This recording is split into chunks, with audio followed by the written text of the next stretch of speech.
Sometimes we wonder why happiness feels out of reach even when everything seems fine on the outside. The truth is, many of us carry invisible wounds, old pains we've learned to hide but never really healed. That's what Gabor Maté explains in his book, The Myth of Normal. How our unresolved trauma and unmet needs create what we call normal, chronic stress, nervousness, or self criticism, and how it can be healed. So, today, for day 52 of my challenge to read 60 books in 60 days, I'm going to share with you 5 of these hidden wounds, and more importantly, how we can begin to heal them. Transition. I'd like to start with one thing. Most of our wounds often come from our childhood. That's why you will often hear about your parents, how you were raised when you were a child, and such things in this video. So without further ado, this is the first wound. It is the wounds of rejection. These are wounds that come from our childhood.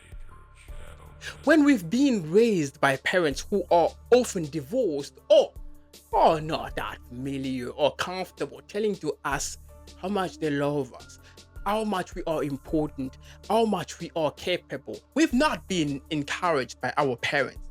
The wounds itself comes from the fact that our parents did not tell us some things. It has created this pain. Why? Because we need to hear such things from our parents. Therefore, when we grow, we have this confidence. But when we don't, what happens when we grow? We lack self-confidence. We think we are not good enough. So how do we end up behaving in our relationships? Of course, we constantly seek for our people's approval. We want to be validated. We want this consistent external validation. That's the result. And that's what we experiment in our relationship. We do things to get people to cheese us. We do things to get people to acknowledge the fact that we are good. We want these compliments. We want these acknowledgements from people. We even force them to come because we lack this self-esteem. We have been rejected in our childhood and it hurt us. So how do you fix it? You want to do what your parents have failed to do. You want to build your self-esteem. You want to reconstruct yourself. And how do you do that? Yesterday, I looked at myself and I said something like, wow, you've lost weight and I want you to take better care of yourself. And it created a feeling in my heart. I don't know how to describe it, but I felt like comforted. I felt like cared, but by myself. And that's what I want you to do. That's how you build your self-esteem. It is not about pounding your chest every morning. No, it's just about you from time to time having this habit of telling yourself that you're great, that you're a king, that you're a queen, that you're brilliant, that you're smart, that you love yourself. You want to tell yourself that you love yourself.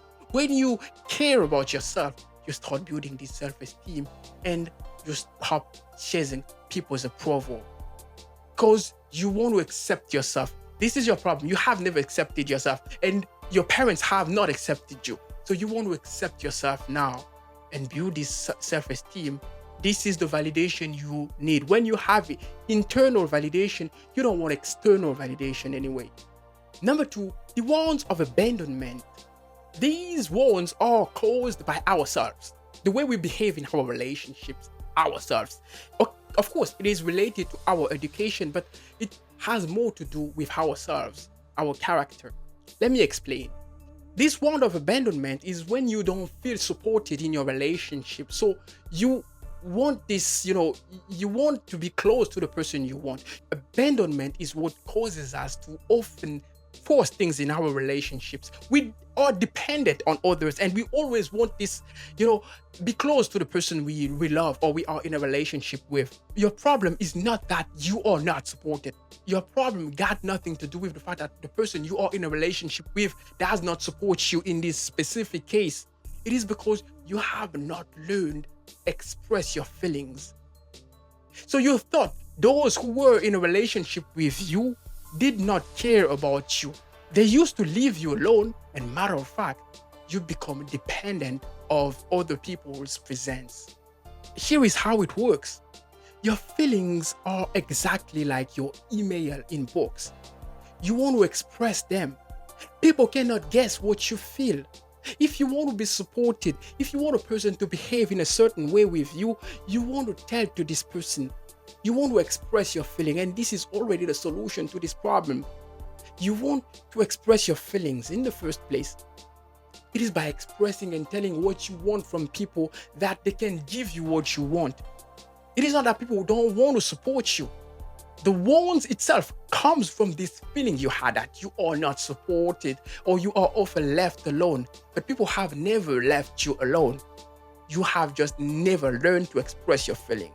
So start saying what you think, asking what you want, and people are going to treat you the way you like. Number 3, the wounds of humiliation. These wounds are caused by parents who criticize their children. These kind of parents who tell to their children that you suck. They will tell to them that what is this grade you've brought home? This is not good. You're not good. You're not these kind of parents who are consistently yelling on you because you did not get a good grade. These are the kind of behavior that cause such wounds in your life. You feel humiliated when you have parents who consistently tell you that you suck.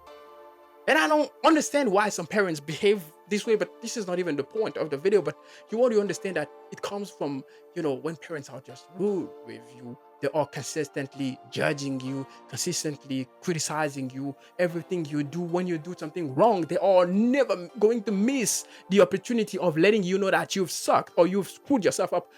This is what creates these wounds. And the result is that you carry this shame. And this shame is what makes you think that you are not as good as others. They are up, you are down. They are more than you are. And this is how you behave in your relationship. You treat yourself or you treat others like they were your masters and you were their slaves. So the solution is for you, in order for you to get back your dignity, treat people like they treat you. If somebody is disrespectful to you, be disrespectful to them. If somebody is careful to you, be careful to them. Give back what you receive. Full stop. And number 4, the wounds of betrayals. These are wounds that are caused by our early relationships. When we have with a person who has cheated on us or who has broken a promise or something like this, it causes a fear of being betrayed again, a fear of being disappointed again. So what we do, we tend to try to control everything. We want to control everything in the relationship. The problem with such behaviors is that nobody wants to be controlled or feel controlled 24 hours. That's why you don't want to behave this way. So accept the fact that you cannot control everything and understand one thing.